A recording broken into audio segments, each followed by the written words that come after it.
ယ်တော့တော့ရောက်ပြီစက်လေးလေးရှိတယ်ဒါလေဟိုဒါလည်းပဲအလှရှင်လေးပေးထားတဲ့ဆယ်လေးပဲဒါလည်းအပီတီကနေပြီးကြတော့ရော်ထိုက်ရဲ့လူရှင်တွေနဲ့ပေါ့နော်ပေးတယ်ပေါ့ရွှေပြောင်းမျိုးသမီးတွေမထမိန်လေးတွေဗားတွေလာချုပ်ကြတယ်ပြီးလို့ရှိရင်ပေါ့ကွယ်ကောက်ဘွားတို့ဘာလို့ဆိုလဲအင်ကြီးတွေချောင်းနေပါညာဆိုအေးအမလာချုပ်ကြရပေါ့နော်အဲ့လိုလေးတွေသုံးကြရဲပေါ့ညအုပ်ထားမယ်ဒီမှာကြတော့ပေါ့ကွယ်မှာ2025ကတည်းကပေါ့ FED ရပေးရ certificate လောက်ခဲ့တယ်အမောဒါတော့ကြာပြီဥထုချေနာမည်နဲ့လေဒီမှာ2025စနေရှိပြီပေါ့နော်ဒါ certificate ဒါလေးလည်းရှိတယ်ပြီးလို့ရှိရင်ဒါကြတော့ဒီမှာကြတော့လေဒီမှာ evit ပြားပေါ့နော် evit လို့ခေါ်တယ်ပေါ့နိုင်ငံသီးသီးအမျိုးသမီးတွေပေါ့နော်ကလမကြီးလည်းပါတယ်တရုတ်မတွေလည်းပါတယ်မတို့အဲ့ဒါ security ဆိုရလေဘန်ကောက်မှာပေါ့နော်အဲ့ဒီမှာခိုင်အကျိမတို့လုံမနီတရွာလောက်ရှိတယ်ပေါ့အဲ့ဒီထိုင်းမှာလေလူပေါင်း3500ရှိတယ်အဲ့ဒီပွဲတုန်းကဟာလေးပေါ့နော်ဒါလေးကကြတော့ဒီထိုင်းနိုင်ငံတောင်ပိုင်းဖန်ငါခရိုင်ကပုံမှာကြာလို့ရှိရင်ဖူဝါလို့ခေါ်တယ်ပေါ့နော်သူတို့မတို့ဆိုရင်ထွတ်မျိုးနဲ့ထွေအုပ်ချုပ်ရေးမှုအဲ့လိုခေါ်လားအဲ့ဒါသူပေးထားတဲ့ဟာလေးပေါ့နော်ကိုဗစ်ဖြစ်နေကြတဲ့အမားကြတော့ဒီလုံမနီမှာဆိုရင်အယောက်30မှာလူစုခွေရှိတယ်ပလိတ်ခံလို့မရဘူးမအဲ့ဒါလေးသူပြောတယ်လူတို့ရေးနဲ့ပတ်သက်လို့ရှိရင်ဒါလေးယူရတဲ့တကယ်လို့သူတို့ပလိတ်တွေပါလေတောင်းမေးလို့ရှိရင်ဒါလေးပြောပေါ့နော်ဖူဝါကိုတိုင်းပေးထားတဲ့ဟာသူလက်မှန်လည်းပါတယ်လေအဲ့ဒါလေးလည်းရှိတယ်ပေါ့နော်အဲ့လိုအဲ့ဆိုမတို့မြို့သမီးဆွေးနွေးပွဲတွေပါလေလုပ်လို့ရှိရင်မဒါလေးယူရတယ်လာမေးလို့ရှိတယ်ပြီးရင်လေမိသားစုစီမံကိန်းတို့ဘာလို့ဆိုရင်မတင်တန်းလေးပါလေပေးတယ်လေဒါလေးလည်းရှိတယ်ဒါကွန်ဒုံးလေးပါလေစွတ်ပြတယ်ရက်ခွက်နေနေဆိုရင်ဒါလေးအရိုင်းနဲ့လေသူတို့တွဲကြုံဆိုရင်ရှက်တယ်အဲ့လိုမျိုးကြောက်ကြတယ်ပေါ့နော်မဒါလေးတွေလည်းအဲ့ဒါလေးတွေလည်းကွန်ဒုံးလေးပါလေလည်းစွတ်ပြတယ်ပေါ့နော်အဲ့ကြောင့်ဒါလေးမျိုးသမီးငယ်တီးဖို့လိုအပ်လေနော်လိုအပ်တယ်လေနော်မတို့ဗမာမျိုးသမီးတွေကလေရှက်တိတက်ဟောင်းမရှက်ဘူးမရှက်တိတက်ဟောင်းရှက်တယ်ဒါလေးတွေပြလို့ရှိရင်အများရှက်တယ်ပြီးရင်ဗိုက်ကြီးကြမယ်ခလေးမွေးကြမယ်ငငယ်လေးနဲ့ပညာမတတ်ပဲနဲ့အဲ့ဒါတော့သူတို့မရှက်ဘူးအဲ့ဆိုမတို့ကရှေ့မျက်နှာနောက်ထားပြီးတော့ဒါလေးတွေလည်းစွတ်ပြရတယ်ပေါ့နော်ဒါလေးတွေလည်းရှိတယ်ပေါ့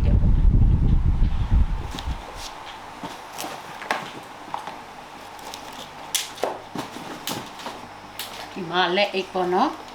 မတို့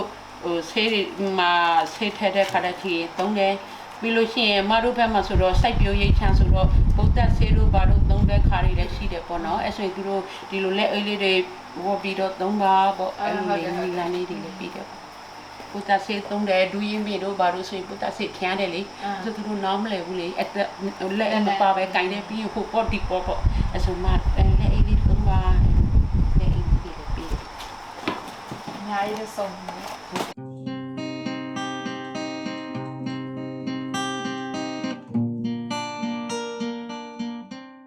အဲ့ဒါပေါ့နော်အခုမတို့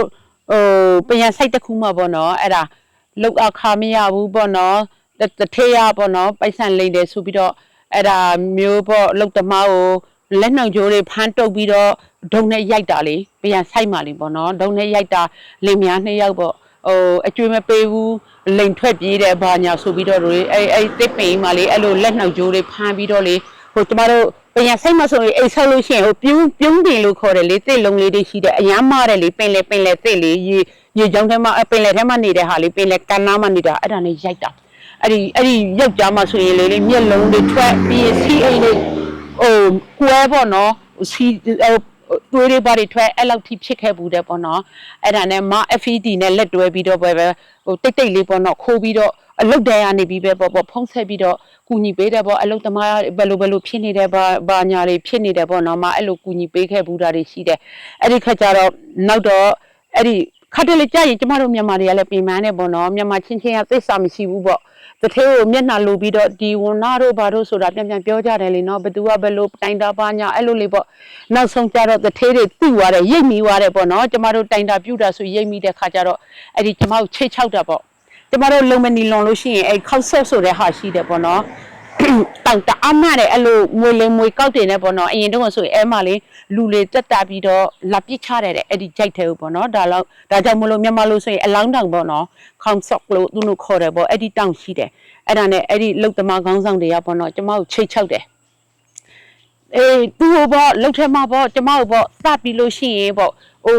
ုစားအိတ်နဲ့ဂုံနေအိတ်နဲ့ထည့်ပြီးလို့ရှိရင်အဲ့ဒီခေါင်းဆော့တောင်ပေါ်ကနေပြီးတော့တပြစ်ချမယ်ဘာညာပေါ့နော်ကျမတို့အဲ့လိုချိတ်ချောက်တာလေးပါလေကျမခံခဲရဘူးတာပေါ့နော်အဲ့ဒါနဲ့ကျမအဲ့ဒီအဲမှလည်းမလုပ်တော့ဘူးအဲ့တထက်ကအဲ့လိုပြောတယ်ဆိုရင်အလုပ်သမားတွေကလည်းခွဲခြားဆက်ဆံတယ်လေကျမပေါ်မှာဆိုရင်တွေ့လို့ရှိရင်ရှောင်ကျင်ကြတယ်အဲ့လိုမျိုးပေါ့နော်ကျမနဲ့သူတို့နဲ့တွေ့လို့ရှိရင်မျက်နှာငယ်တဲ့သဘောပေါ့ကွယ်တထက်ကသူတို့ပြောပါမလားအဲ့လိုလေးလှုပ်ထဲမှာပေါ့နော်ကျမဆိုရင်အဲ့လိုတွေ့လို့ရှိရင်ရန်သူကြီးတွေ့သလိုမျိုးရှောင်ဖယ်ကြတယ်တထေးရဲ့လူယုံတွေရပေါ့နော်အဲ့လိုပြောတယ်ပေါ့ကျမတို့ပေါ့ဟိုတတ်ပိတ်မယ်ပေါ့တထေးကပြောနေတယ်ပြောလားတော့မသိဘူးပေါ့နော်ဟိုခေါက်ဆော့ခေါ်သွားပြီးတော့အဲဂုံအိတ်ထဲထည့်ပြီးတော့ဟိုလောင်းတောင်ကနေပြီးအဲတော့ပြချမယ်ပေါ့ဂျိုက်ထဲသွားအစဖြောက်မယ်ပေါ့အဲ့ဒါလေးပါတော့ချိတ်ချောက်တာရှိတယ်ပေါ့နော်ကျမမခံရတာလေးရှိတယ်ဟိုမတို့ရက်ကွဲမှာဆိုလို့ရှိရင်အခုဆိုရင်အမျိုးသမီးအသင်းဖွဲ့လေးတွေလည်းရှိတယ်အမတို့ဦးစီးပြီးတော့ပေါ့နော်အမျိုးသမီးတွေဟိုတယောက်ခက်ရှိရင်တယောက်ဘယ်လိုကူညီမယ်ပေါ့နော်တယောက်တည်းကူညီတာထက်အများတန်နဲ့ပူပေါင်းတာပိုပြီးဆင်ပြေတယ်လေနော်အမတို့လှုပ်သမားလှုပ်အခါမရတာတို့ဘာတို့ဆိုရင်တယောက်တည်းသွားတောင်းရင်သူတို့ဂယုမဆိုင်ဘူးလေနော်တော့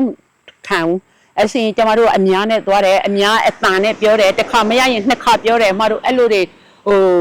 တောင်းဆိုတယ်ပေါ့နော်အဲ့လိုတွေလှုပ်လာတယ်အခုဆိုရင်အမတို့ရက်ကွက်မှာပေါ့နော်အဲ့မြို့သမီးအသင်းလေးတွေဆိုရင်မြို့သမီးချင်းဥပမာမတို့တလောက်50စီထည့်တယ်ပြီးရင်စုထားတယ်ပြီးလို့ရှိရင်အဲ့ဒီမြို့သမီးခလေးမွေးလားဆေးရုံသွားလားဟိုတကက်ခက်ဖြစ်နေလားအဲ့ဒီငွေလေးတွေနဲ့မတို့ဝိုင်းဝန်းပြီးကူညီတာလေးတွေပေါ့နော်အပိစကားပြောတာလေးတွေအကြံကောင်းညံကောင်းလေးတွေပေးတယ်အဲ့ဒါလေးလုပ်တယ်အဲ့ဒါလေးတွေပြီးရင်အမတို့စီမှာဆိုရင်အခုဆိုရင်အဲ့ဒီ personal ကြောင်းလေးလည်းရှိတယ်ပေါ့နော်ရွှေပြန်လုပ်သမားတွေဟိုမြန်မာပြည်ချင်းတွေကြောက်တက်လာကြပြီးတော့ကလေးတွေမှာဘာသာစကားမကျွမ်းခြင်းလုပ်ငန်းကိန်းလဲဝင်လို့မရအဲ့ဒါလေးတွေကိုမတို့ကအခုဆိုရင်ထိုင်းစာလေးတွေလည်းတင်ပေးတယ်ပေါ့နော်အမစာတော့မြန်မာစာတင်ပေးတယ်ထိုင်းကျောင်းတက်နေတဲ့ကလေးတွေကိုမှမြန်မာစာတင်ပေးတယ်အမလည်းထိုင်းစာကိုသင်ယူတယ်ပေါ့နော်အဲ့လိုလေးတွေလုံနိုင်ခဲ့ပြီပေါ့နော်အဲ့လိုပေါ့အခုဆိုရင်တော်တော်များများပေါ့နော်ဘူသူတာတွေရှိလာကြပြီအရင်တုန်းကဆိုရင်သင်တန်းတစ်ခုတွားတော့မယ်ဟဲ့ပွဲတစ်ခုလုပ်တော့မယ်ဟဲ့ဆိုအမလေးခေါ်ရတာဘာသာလုံးမလဲငါတို့ကမတော်ဘူးငါတို့ကပညာမမတတ်တာငါတို့ကဘာသာလုံးမလဲထိုင်းနိုင်ငံကိုလာတာပိတ်ဆက်ရှာဖို့လာတာပေါ့ငါတို့စီဝေးသွားဖို့မဟုတ်ဘူးကြောက်တက်ဖို့မဟုတ်ဘူးအဲ့လိုလေးတောင်ပြောတယ်မတို့စီအရန်ခံရတယ်အော်ငါစားဖို့မဟုတ်ဘူးပေါ့နော်သူတို့အတွက်ပြောတာတောင်မှသူတို့ဒီလောက်တောင်နားမလဲပါလားပေါ့မတို့လေဂယုနာလည်းဖြစ်တယ်ပေါ့နော်ဒါပေမဲ့မတို့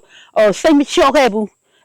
းသူတို့နားမလဲလို့ပြောတာပေါ့နော်တနေ့9နှစ်ရောက်သူတို့ရောက်လာလို့ရှိရင်သူတို့ကငါစစ်တနာပေါ့သူတို့ကောင်းကောင်းနားလဲလာလိမ့်မယ်ပေါ့နော်မတို့ဆိုအဲ့လိုပြောခံရတာလေးရှိတယ်ပေါ့ငါတို့ထိုင်းနိုင်ငံလာတာပိတ်ဆက်ရှာဖို့လာတာတဲ့ငါတို့အဲ့လိုမြို့သမီးပွဲတွေဆွေးနွေးပွဲတွေတက်ဖို့မဟုတ်ဘူးပေါ့နော်အဲ့လိုအချို့မြို့သမီးတို့ဆိုရင်လေသူတို့ခွင့်ရကိုသူတို့မသိကြဘူးသူတို့လင်တွေကယောက်ျားတွေကရိုက်တယ်ဟိုပွဲမတွန်းနဲ့ဒီပွဲမတွန်းနဲ့ချုပ်ချယ်တယ်အဲ့ဒါတောင်မှသူတို့ဟာသူတို့ပီတိဖြစ်နေတာငါယောက်ျားကားတဲ့ငါ့ကိုအရန်ချစ်တာတဲ့အိမ်ကနေပြီးတော့ညအိပ်ပါလေတော့ခွင့်မပြုဘူးပေါ့ဟိုစိုးရိမ်လို့ပေါ့နော်အဲ့လိုမျိုးမျိုးသမီးတွေကလေသူတို့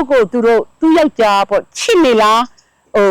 ဘယ်လိုပြောမလဲချုပ်ချယ်နေလားအကျဉ်းဖက်နေလားဆိုတာကိုတောင်သူတို့မသိဘူးမိမပဲတဲ့လင်ယောက်ျားရိုက်တာခံရမယ်ပေါ့တဲ့အဲ့လိုပြောတဲ့မျိုးသမီးတွေလည်းရှိတယ်အခုဆိုရင်အဲ့ဒီမျိုးသမီးတွေကမခံတော့ဘူးလေဒါလည်းခွေရချိုးဖောက်တာသူတို့ခွေရသူတို့တိကုန်ပြီပေါ့နော်မှတကယ်မတို့ကကြတော့ယောက်ျားတွေကိုပြန်ချဖို့အနိုင်ယူဖို့ပြောတာမဟုတ်ဘူးကိုခွေရကိုသိအောင်လုပ်ပါပေါ့နော်အဲ့လိုမျိုးပေါ့နော်မတို့ကကြတော့မျက်နှာငယ်ရတယ်ပေါ့နော်အမျိုးသမီးဖြစ်တာတကြောင်အရွှေ့ပြောင်းအမျိုးသမီးဖြစ်တာတကြောင်မြန်မာဖြစ်တာတကြောင်ပေါ့ခွေရကကြတော့ပြဝတော့မရခဲ့ကြပါဘူးပေါ့နော်ဒါပေမဲ့ခုချိန်ဆိုရင်ဒီလောက်ရရှိနေကြပြီပေါ့နော်သူတို့လည်းနားလည်နေကြပြီဟိုသင်တန်းတော်လို့ရှိရင်ဘယ်လိုအကျိုးများတွေရတယ်ဘယ်လိုဘုသူတတွေရှိတယ်ကိုဘယ်လိုကာကွယ်ရမယ်ကိုခွေရေးပါတွေရှိတယ်ဆိုတာကျမတို့ရွှေ့ပြောင်းမျိုးသမီးလောဘခံသမားတွေစိုက်ပျိုးရေးသမားတွေတော်တော်များများနားလည်နေကြပြီဖြစ်ပါတယ်နော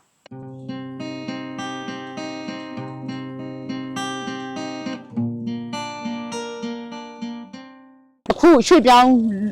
မျိုးသမီးတွေရောမျိုးသားတွေရောပေါ့နော်ကြံလေးပေးချင်းတယ်ပေါ့အခုဆိုရင်ကျမတို့နိုင်ငံရေးချင်းတွေကြောင့်ဥကွဲတိုက်ပြဲပေါ့နော်ပညာသင်ရမယ့်အရွယ်မှာပညာမသင်ဘဲနဲ့သူများနိုင်ငံမှာဒုက္ခလာခံနေတဲ့ကလေးလေးတွေရှိတယ်စိတ်မကြနဲ့ပေါ့နော်ကျမတို့အရင်ကတည်းကထိုင်းနိုင်ငံမှာဒီတော့ဆိုတဲ့ဥပဒေတွေကျမတို့ပေါ်မှာနားမလဲတဲ့ထိုင်းလေးကိုမှကျမတို့အန်တူးပြီးတော့စီမင်းစည်းကမ်းနဲ့အညီကျမတို့နေလာခဲ့တယ်ပေါ့နော်ဥပဒေတွေချိုးဖောက်တာလုံသမားခွေရချိုးဖောက်တာလေးကိုမှကျမတို့ကြက်ခံပြီးနေလာနိုင်ခဲ့တယ်အခုဆိုရင်ပေါ့နော်အဲ့ဒါထဲကိုအများကြီးစားတယ်ပေါ့ကုညီမဲ့သူတွေလည်းရှိတယ်ကုညီမဲ့ဖွဲ့စည်းတွေလည်းရှိတယ်ပညာသင်ပိုင်ခွေတွေလည်းရှိတယ်ကျမတို့အရင်တုန်းကဆိုရင်တော်တော်မှပဲနေရတာလေ